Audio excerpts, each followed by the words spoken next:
Hello India, it's me Ramesh Prasai from Nepal. मुझे गर्व है कि मैं एक गोरखा हूं।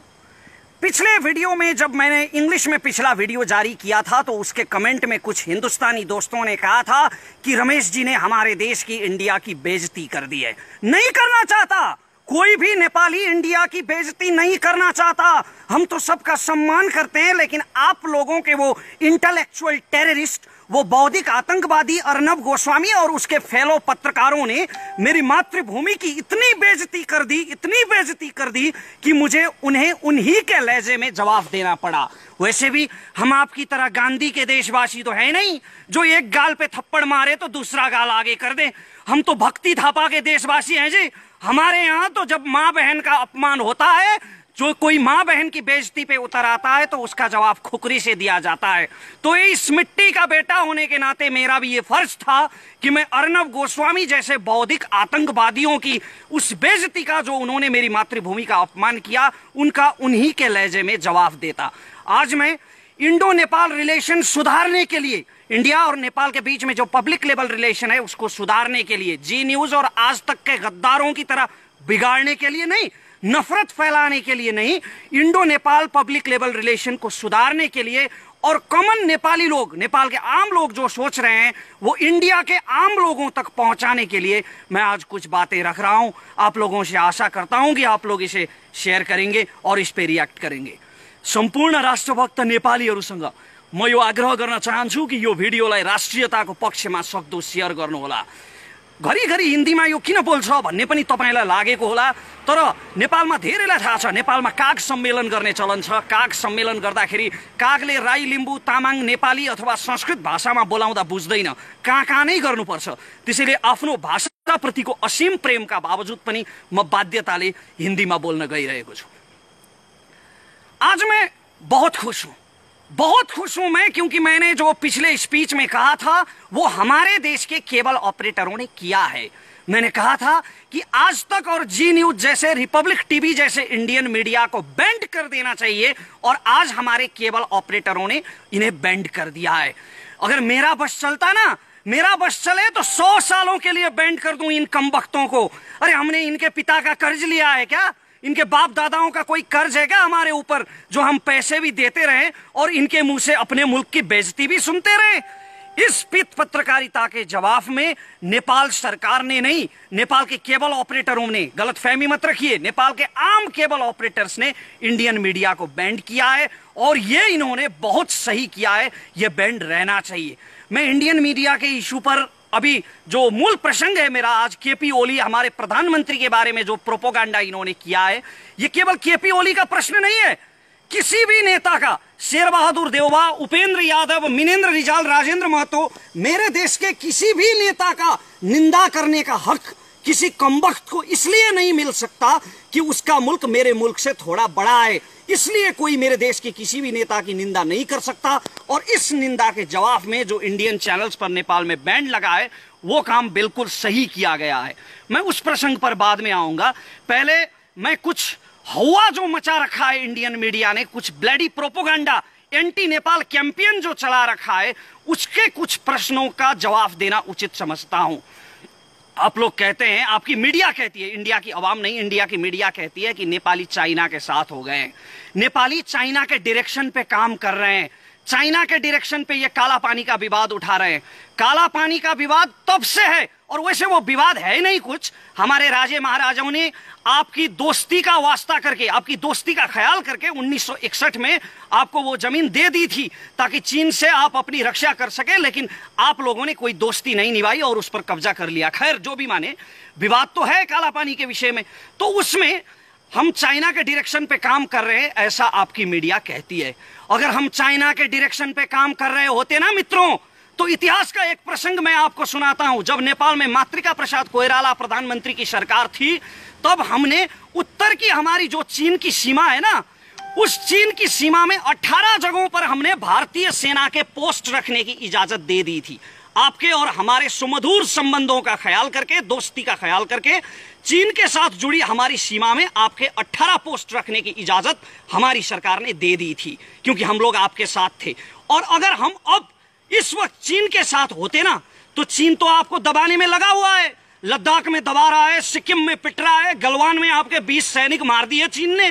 तो चीन आपको दबाने में जब अभी लगा हुआ है, घेरने में लगा हुआ है, अगर हम पूरी तरह से चीन के साथ में होते तो चीन की सेना को मेची किनारे लाके खड़ा कर दिया होता हमारी सरकार ने, आपके सिलीगुड़ी कॉरिडोर के बिल्कुल पास। वो सिलीगुड़ी कॉरिडोर जो इंडिया की नॉर्थ ईस्ट और इंडिया की मेनलैंड को जोड़ता है, उस सिलीगुड़ी कॉरिडोर के पास मेची किनारे आज चीन की सेना बैठी होती अगर हम नेपाली चीन का साथ दे रहे होते तो।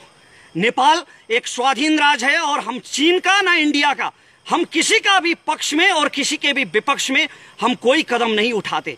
हम अपनी स्वाधीनता सुरक्षित करने के लिए काला पानी पर दावा कर रहे हैं। जो हमारी जमीन है उसमें चीन का कोई रोल नहीं है, और चीन का रोल इसलिए है कि चीन ने आप लोगों के साथ ट्रेड ट्रीटी की है, व्यापार संधि की है उसने लिपुलेख को लेकर। लिपुलेख को व्यापारिक नाका बनाने की जो संधि चीन ने आपके साथ की है, हमने चीन को भी, सिर्फ आपको नहीं, चीन को भी हमने डिप्लोमेटिक नोट भेजा है और हम किसी के भी पक्ष में नहीं है।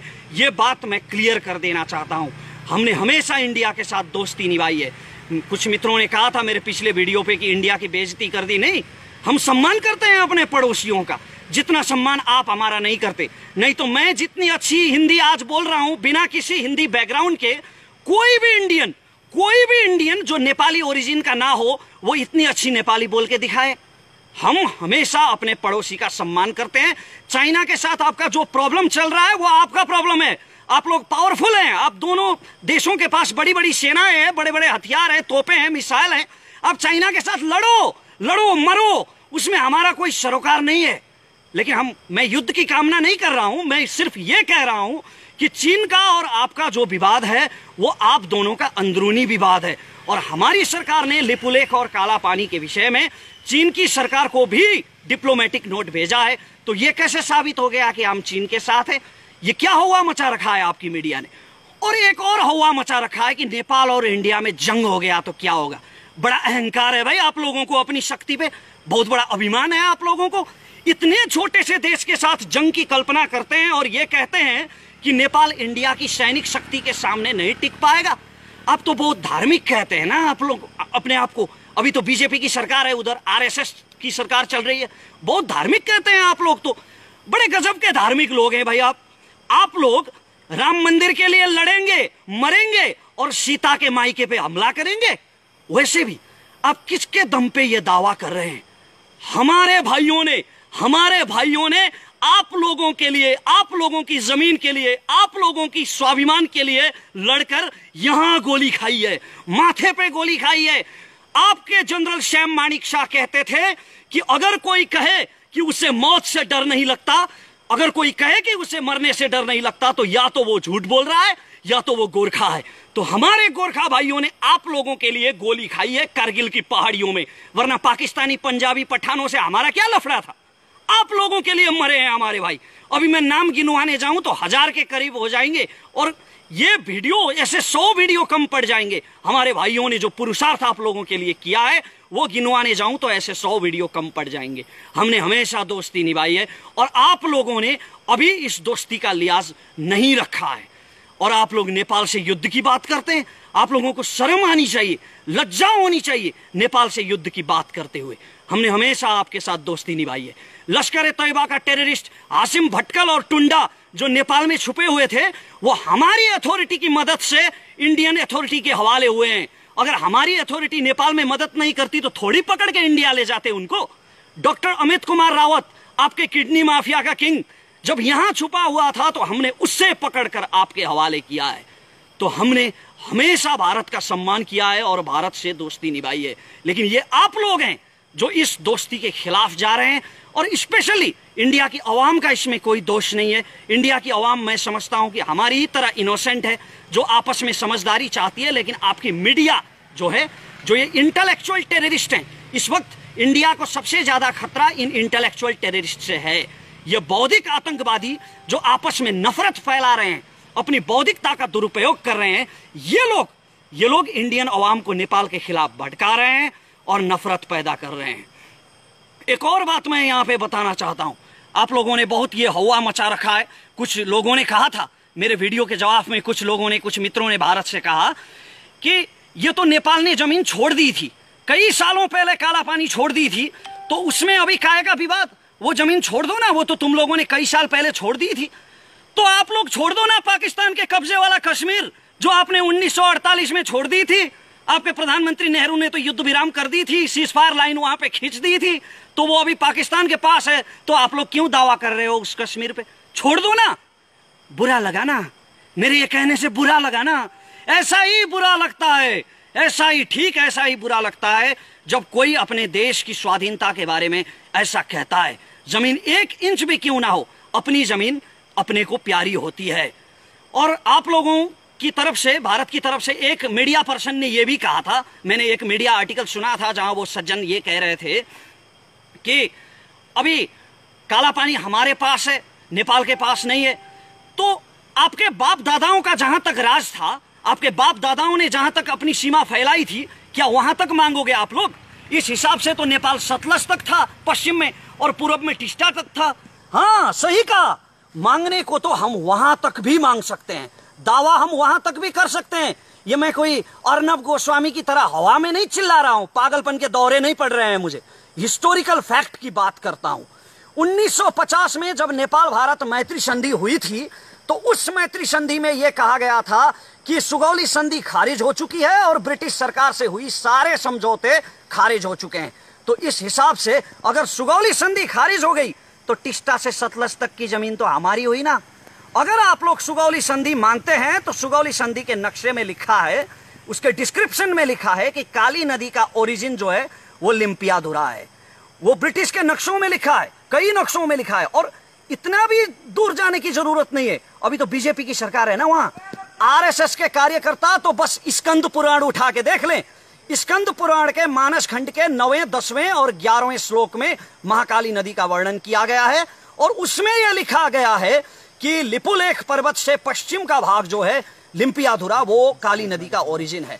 तो या तो आप लोग सुगौली संधि को मानेंगे और लिपुलेख, या तो आप लोग सुगौली संधि को मानेंगे और लिम्पियाधुरा काली नदी का ओरिजिन होगा, या तो आप सुगौली संधि को नहीं मानेंगे। अगर खारिज मानेंगे तो फिर टिस्टा से सतलज तक हमारा है।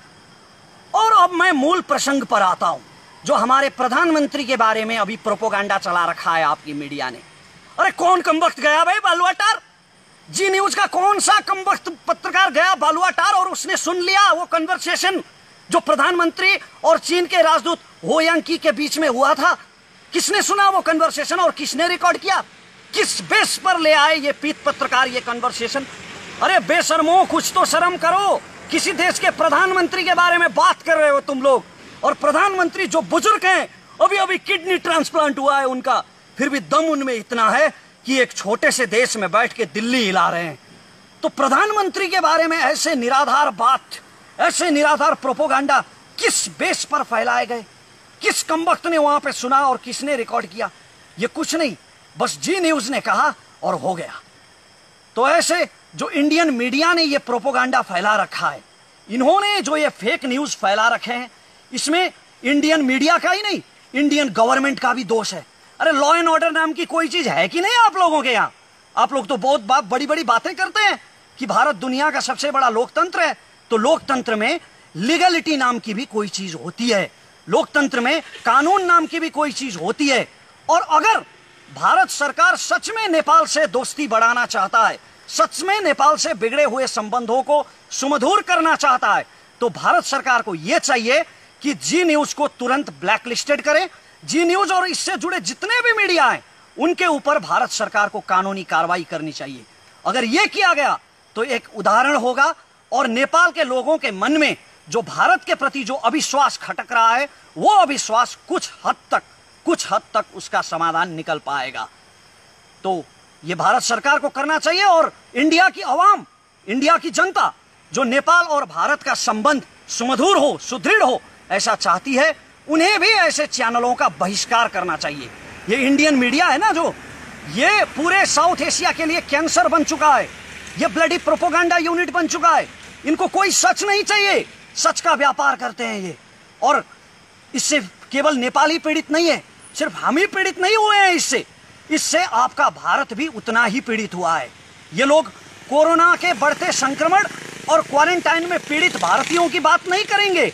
ये लोग एक पेपर में जो खाना खा रहे होते हैं, अखबार के कागज में खाना खा रहे होते हैं, जो उन पीड़ितों के बारे में बात नहीं करती है, उन गरीबों के मजदूरों के बारे में बात नहीं करती है। हिंदू मुस्लिम की बात करेंगे, तबलीगी जमात की बात करेंगे, कम्युनल हार्मनी को बिगाड़ने के लिए और उसका व्यापार करने के लिए। ये मैं फैक्ट के आधार पे कह रहा हूं, ऐसे ही नहीं कह रहा हूं।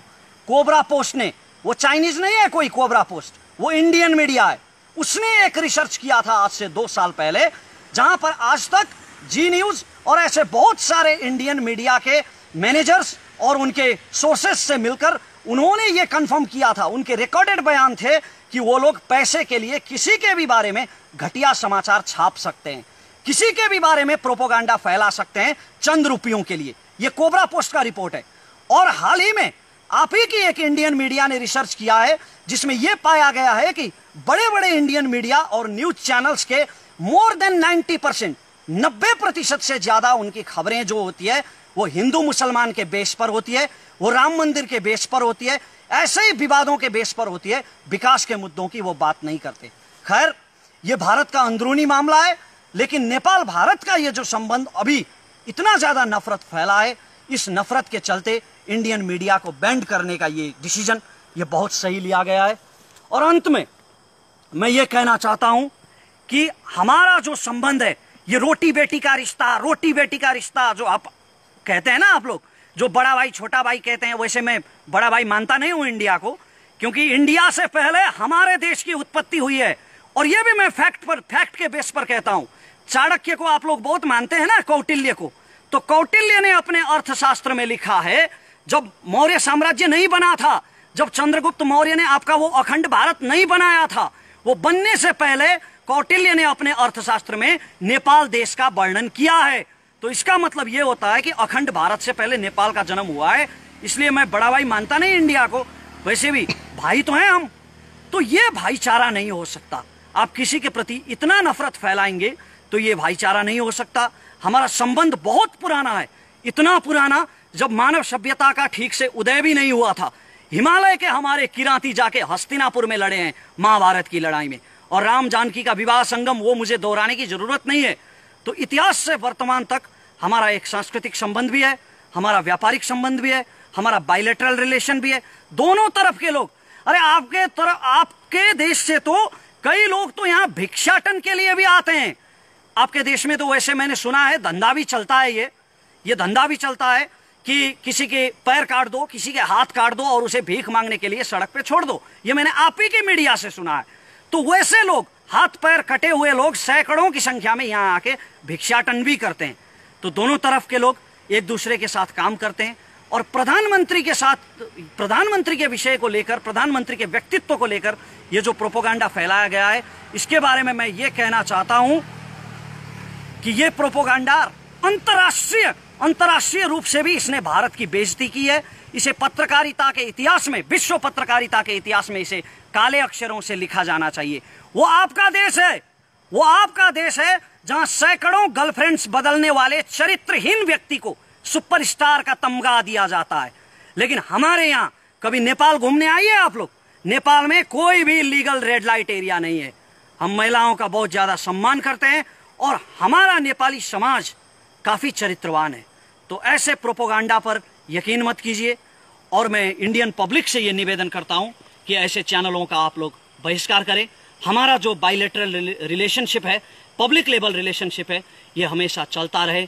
इंडिया और नेपाल दोनों देशों की प्रगति हो, यही मैं अंत में कामना करता हूं। और ये नफरत की दीवार जो ये इंटेलेक्चुअल टेररिस्ट फैलाने की कोशिश कर रहे हैं, आपके और हमारे दिल में जो जहर भरने की कोशिश कर रहे हैं, इस जहर से बचें, मैं ये सबसे प्रार्थना करता हूं। धन्यवाद। जय नेपाल। ओके भने रमेशजी, अलिकति हामीले केही प्रश्न गर्नुपर्ने हुन्छ। तपाईले यो लाइभलाई काटेर आफ्नो फेसबुक पेजमा पनि राख्न सक्नुहुन्छ र तपाईले शेयर गर्न मन लाग्यो भने अझ गजब पनि हो, शेयर गर्नु एक किसिमको राम्रो तपाईको बानी पनि हो, हामी यो भन्न चाहन्छौँ। र तपाईले हामीलाई यति बेला फेसबुक पेजमा मेरो फेसबुकबाट लाइभ हेरिराख्नु भएको छ, जीवन विष्टको फेसबुकबाट भनेदेखि तपाईले हामीलाई एक्सन नेपाल अनलाइन टिभीबाट पनि हेर्न सक्नुहुन्छ र फेसबुक लाइभलाई तपाईले जुनसुकै पेजमा पनि राख्न सक्नुहुन्छ। तर एक्सन नेपाल अनलाइन टिभीको भिडियो राख्नु भएमा चाहिँ हामी उचित किसिमको त्यहाँ व्यवस्था भए अनुरूपको कार्य गर्न बाध्य हुनेछौँ। रमेशजी, के छ आज अन्य समयमा भन्दा अलिकति आवाजमा नम्रता विनम्रता देखियो नि? यो जरुरी छ जीवनजी, किनभने यो सम्बन्ध बिगार्नको लागि होइन। अघि नै मैले भने यो घृणा फैलाउनको लागि बोलिएको होइन। म धेरै कुरा बोल्न सक्थेँ, इन्डियनहरूप्रति भारतीयहरूप्रति लक्षित गरेर अर्णव गोस्वामीले बोले जस्तै, श्वेता सिंहले बोले जस्तै बोल्न सक्थेँ, तर यो घृणा फैलाउनको लागि लक्षित होइन।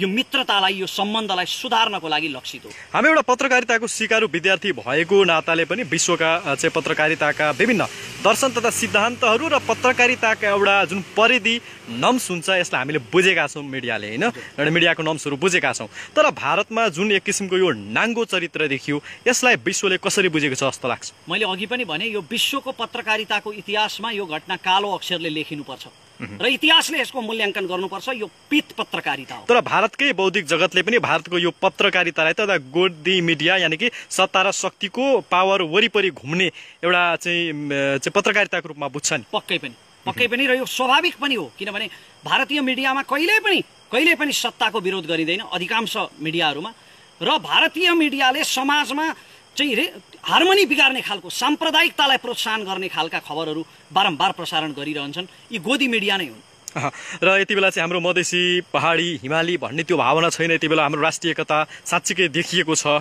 होइन। यसमा हामी असाध्यै खुसी हुनुपर्छ। र जति पनि अन्य नेपालीहरू हुनुहुन्छ, यो हिन्दीको जुन हिन्दी भाषाको प्रयोग गर्नु परेको सन्दर्भमा त तपाईँले आफ्नो धारणा राखि नै सक्नु भएको छ होइन। नेपालको प्रेस काउन्सिल र मिडिया जगतले चाहिँ यसमा कस्तो किसिमको भूमिका खेल्न सक्थ्यो र स्वयं परराष्ट्र मन्त्रालयले खेल्नुपर्ने भूमिकाहरू केही थियो कि? नेपालको परराष्ट्र मन्त्रालयले तुरुन्तै एउटा नोट पठाउनु पर्थ्यो, प्रेस नोट, डिप्लोमेटिक नोट पठाउनु पर्थ्यो भारत सरकारलाई, किनकि हाम्रो परराष्ट्र मन्त्री त निकै अलिकति बौद्धिक किसिमको हुनुहुन्छ होइन। प्रधानमन्त्रीको मानहानि हो। हाम्रो परराष्ट्र मन्त्रालयले सोचिरहेको होला, यो विषयमा सोचिरहेको होला, आशा गरौँ। प्रेस काउन्सिलको भूमिकालाई के भन्नुहुन्छ? उसले एउटा चाहिँ लेटर पनि लेखेको भनिन्छ। प्रेस काउन्सिलले वक्तव्य जारी गरेको छ र धेरै पहिला पनि प्रेस काउन्सिलले सरकारलाई यस विषयमा पत्राचार गरेको बुझिन्छ। हामी आम नागरिकको भूमिका के अब यो विषयमा? हामी आम नागरिकले यसरी नै एकअर्कालाई सामाजिक सञ्जालमा जहाँ हामी जोडिन्छौँ, हाम्रा भारतका मित्रहरूसँग जहाँ हामी जोडिन्छौँ, हामीले आफ्नो देशको आफ्नो दृष्टिकोण के हो, हाम्रो देशको आम नागरिकले के सोच्छ, त्यो दृष्टिकोण पुर्याउनमा हामीले आफ्नो भूमिका खेल्न जरुरी छ। बोलेर के हुन्छ भन्ने मान्छेहरू पनि हुनुहुन्छ नि। बोलेर नै तपाईको विचार विनिमय गर्न सकिन्छ, किनकि नागरिक दबाव सबैभन्दा ठुलो दबाव हो होइन। बोलेर नै तपाईको धारणा अरूसम्म पुर्याउन सक्नुहुन्छ, अर्को कुनै माध्यम छैन। सामाजिक सञ्जालमा होइन त लगायतका अन्य चाहिँ तपाईँका अन्य किसिमका सर्वनामहरूको प्रयोग गरेर उच्चिङ्गल टाइपले चाहिँ भारतलाई गाली गर्नु त्यो त्यति चाहिँ सुयुक्ति हुँदैन, त्यो अति सुयुक्ति हुन जान्छ। हामीले डिप्लोमेटिक तवरले नै ऐतिहासिकताको आधारमा, हामीले तथ्यको आधारमा आफ्ना विचारहरू बडो नम्र भाषामा राख्नुपर्छ तपाईँ भन्नुहुन्छ? पक्कै पनि। यद्यपि भारतका चाहिँ अन्य जनहरूप्रति हाम्रो एक किसिमको सम्मानै छ। अहिले जुन चरित्र देखिएको छ त्यहाँको सरकारबाट, त्यहाँको राजनीतिज्ञहरूबाट, त्यहाँको मिडियाबाट यो चाहिँ खेदजनक छ। हजुर। र एक्सन नेपाल हेरेर बसिरहनु भएका सम्पूर्ण दर्शकलाई धेरै धेरै धन्यवाद। हाम्रो नियमित कार्यक्रम आउने छ, तपाईँ सेयर गर्न नडराउनु होला, किनकि राम्रो कुरा सेयर गर्दा पैसा लाग्ने छैन, यो निःशुल्क सेयर गर्न सकिन्छ, लाइक गर्न सकिन्छ, कमेन्ट गर्न सकिन्छ आफ्ना विचारहरू, किनकि हामी जति कमेन्ट सायद पढ्नेहरू कोही पनि छैन होला। हामी दिनैभरि कमेन्ट पढ्ने काम नै गर्छौँ। हाम्रा भिडियोहरू जुन जुन ठाउँमा पुगिरहेका हुन्छन् हामी भन्छौँ। र असाध्यै आज जङ्गलको यो भागमा आएर हामीले लाइभ गरिरहेका छौँ। यो धरानको पानमारा जाने जङ्गल हो, यो साँझको समय छ, पानी पनि पर्न लागेको छ, केही देखिँदैन, मात्र यो मोबाइलले खिचेको छौँ। यति भन्दै हाम्रा सम्पूर्ण सहकर्मी मित्रहरू सँगसँगै म जीवन विष्ट र म रमेश प्रसाई आज्ञा हुन चाहन्छौँ। भिडियोलाई सेयर गर्नुहोला। सबैलाई धेरै धेरै धन्यवाद।